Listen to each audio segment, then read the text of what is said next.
วันนี้ก็สีมาว่าเรื่องการขุดสระครับเรื่องพื้นที่ที่เฮาขุดสระทั้งหลายครับ ที่คนเขาถามมึงบ่เสียดายดินบ่เขาว่าผมขุดสระนี่ถ้าเฮามีเป้าหมายบ่ต้องเสียดายครับ มีสิ่งที่สิเอ็ดครับบ่ต้องเสียดายครับ อย่างผมขุดสระนี่เป้าหมายผมคือต้องการกักน้ำครับไว้ใช้แล้วก็เลี้ยงปลาเลี้ยงสัตว์น้ำต่างๆครับกุ้งหอยปูปลา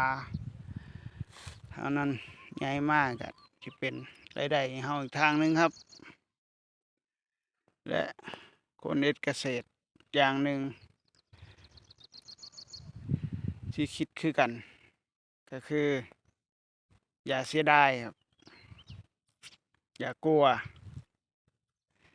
ถ้าหากเสียดายและกลัวแล้วเนาะบ่สามารถที่จะเฮ็ดได้ครับ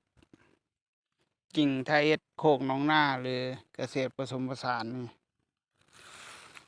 ยิ่งเฮ็ดบ่ได้เลยครับ เพราะว่าการเฮ็ดโคกหนองนาหรือว่าเฮ็ดเกษตรผสมผสานนี่อย่างหนึ่งก็คือต้องขุดสระครับแน่นอนเพื่อกักน้ำครับเพราะเฮ็ดเกษตรหรือว่าเฮ็ดโคกหนองนาอหย่างมื้อนี้หากบ่มีน้ำนี่คือจบครับเฮ็ดหยังบ่ได้เลยครับ เพราะฉะนั้นหากเสียดายและย้านหรือกลัวนี่เฮ็ดบ่ได้ครับ